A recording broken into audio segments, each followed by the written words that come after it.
In the vast ocean, among the quiet, dark blue waves, there lives a creature so alien, so utterly bizarre, that it challenges everything we think we know about intelligence. The octopus, a survivor of more than 500 million years of evolution, older than dinosaurs, older than trees, older than almost every complex creature alive today. This is no ordinary animal. It is an enigma, a living paradox, a creature that can transform its entire body in less than a fraction of a second. Its skin, once smooth and soft, suddenly becomes rough, jagged, spiked like coral, or flat like sand, or flowing like seaweed, and it happens so fast that even predators watching closely lose track of it, because the octopus doesn't just hide, it disappears. But camouflage is only the beginning. Inside its body flow 3 hearts, not 1, 3. 2 pump blood to the gills, 1 pumps blood to the rest of the body, and that blood is blue, not red, because instead of iron, it uses copper. This copper-based blood, called hemocyanin, allows it to survive where oxygen is low, where pressure is crushing, where most life would suffocate. The deep ocean is not its prison, it is its kingdom. And then there is its mind.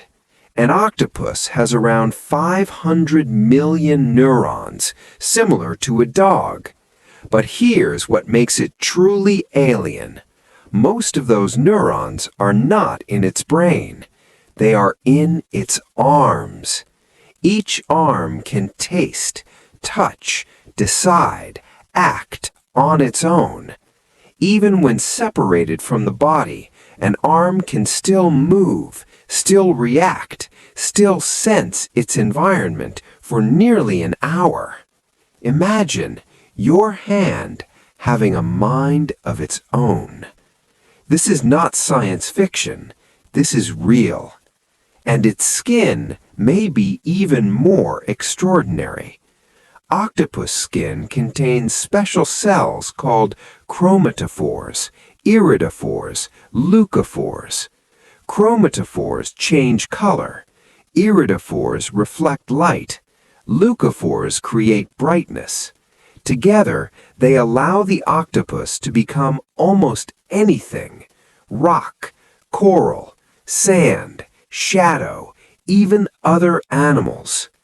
Scientists discovered its skin can respond directly to light, meaning it doesn't only see with its eyes, its entire body helps it see. Some species take deception even further. The mimic octopus can impersonate other animals.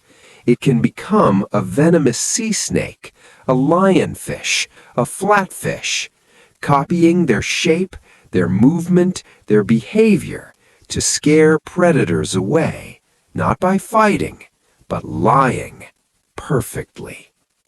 Others use tools.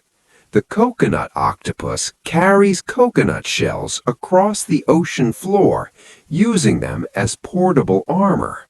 When danger appears, it hides inside. This behavior was once believed to exist only in humans and a few intelligent animals, but not anymore, because the octopus proved otherwise. The giant Pacific octopus, one of the largest of its kind, can grow larger than a human. It builds shelters, plans ambushes, solves problems, and remembers solutions. In laboratory tests, octopuses have opened jars, solved puzzles, escaped tanks, even recognized individual humans. Some have sprayed water at specific people they didn't like, Not random, intentional. And then there is the blue-ringed octopus, small, beautiful, deadly. When threatened, bright blue rings flash across its body, a warning, because its venom can kill a human in minutes, without pain, without struggle, just silence. But perhaps the most haunting part is how they live and how they die. An octopus lives only a few years, sometimes less. A female, after laying her eggs, stops eating, stops hunting, stops living. She guards her eggs for months, without rest, without food, until her body consumes itself. And when the eggs hatch, she dies. Her final act is sacrifice, her life given entirely to the next generation. And yet, despite everything we know, the octopus remains a mystery, because its intelligence evolved completely separately from ours. It is proof that intelligence does not belong only to humans. It can evolve in darkness, in silence, in alien forms, far beneath the waves. The octopus does not speak, does not build cities, does not create machines, and yet it solves problems, uses tools, feels, remembers, learns, and survives in a world designed to kill it. It is not just an animal. It is another way for intelligence to exist, another path evolution discovered. And as you stare into the silent depths of the ocean, one thought becomes impossible to ignore. The octopus is not just part of our world. It is a reminder that we are not the only intelligence this planet has ever created. There is something deeply unsettling about the way an octopus thinks, because it doesn't think like anything else on Earth. When scientists first began studying octopus intelligence, they expected instinct, simple reactions, predictable behavior. But what they found instead was curiosity, deliberate, intentional awareness. In laboratories around the world, octopuses began doing something no one expected. They started escaping, not randomly, not accidentally, but strategically. They would wait, watch, learn the routine of their environment, learn when the lights turned off, learn when the humans left, and then they would move, slowly, carefully, using their arms to open tank lids, unscrew caps, slide through impossibly small openings, and disappear into the darkness. Some were later found inside other tanks, eating the fish inside before quietly returning as if nothing had happened. There is something deeply unsettling about the way an octopus looks at you. Not like an animal, not like prey, but like it understands you. Because when you stare into the eye of an octopus, something stares back, watching, measuring, thinking. Its eye is not simple. It is advanced.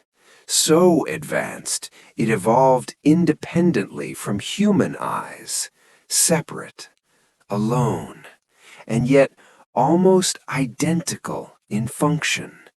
This is called convergent evolution, two completely different paths arriving at the same destination: vision, clarity, awareness.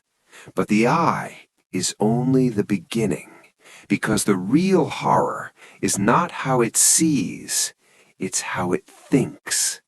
An octopus has 500 million neurons, similar to a dog. But here's the impossible part. Most of them are not in its brain. They are in its arms. Each arm can think independently. Each arm can decide on its own. Each arm can taste, touch, and explore without permission from the brain.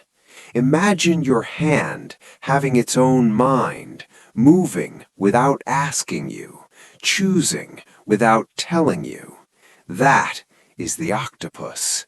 It is not one mind, it is 9. One central brain and 8 thinking arms, working together and separately at the same time. Scientists proved this. They removed an arm, and the arm kept moving for over an hour, still reacting, still grabbing, still responding to touch. Even without the brain, even without the body, it was still alive. This changes everything, because it means the octopus does not exist in one place. Its consciousness is distributed, spread across its entire body. It does not control its arms, it collaborates with them. And this gives it power, because its arms can explore tight spaces while the brain focuses on survival, strategy, escape, planning. It can open jars, solve puzzles, escape sealed tanks. There are recorded cases of octopuses escaping aquariums at night, crossing the floor, entering another tank, eating the fish, and returning before morning, leaving no evidence except the missing prey. They remember, they learn, they adapt. One octopus learned the schedule of the lights. It knew when darkness came, freedom came. Another recognized its caretaker. It liked some humans, disliked others, spraying water at the ones it hated. This is not instinct. This is personality, emotion, choice. And perhaps the most terrifying truth is this: they get bored. Yes, bored. When scientists gave them puzzles, they solved them quickly. But then they lost interest. They needed new challenges, new stimulation, new problems, like a human mind trapped in an alien body. But their greatest ability is escape, because an octopus has no bones, none. It is pure muscle, pure flexibility. If its beak can fit, its body can fit, and its beak is the size of a coin. This means it can escape through holes no bigger than its eye, doors, cracks, openings. Nothing can truly hold it, because it was never designed to be trapped. It was designed to be free, to move, to survive, to outsmart. And in the deep ocean, where darkness never ends, where pressure crushes almost everything, where no human can survive, the octopus thrives, watching, waiting, thinking, in silence, and perhaps understanding more than we ever will. There is one final truth about the octopus that is more disturbing than anything else. Because no matter how intelligent, how powerful, how adaptive it is, every octopus is born with a death sentence. And it begins with motherhood. When a female octopus becomes pregnant, everything changes. She stops hunting, stops exploring, stops living. She finds a hidden place, a cave, a crevice, a silent chamber far from predators, and there she lays her eggs. Sometimes 50,000, sometimes 100,000. Tiny, fragile, transparent. Her children, her future. And from that moment, she never leaves. Not once, not ever again. For months she stays there, guarding them, cleaning them, protecting them. She gently blows water over them so they can breathe. She removes bacteria, dirt, parasites, anything that could harm them. She gives everything, everything she has. But there is one thing she stops doing. She stops eating completely.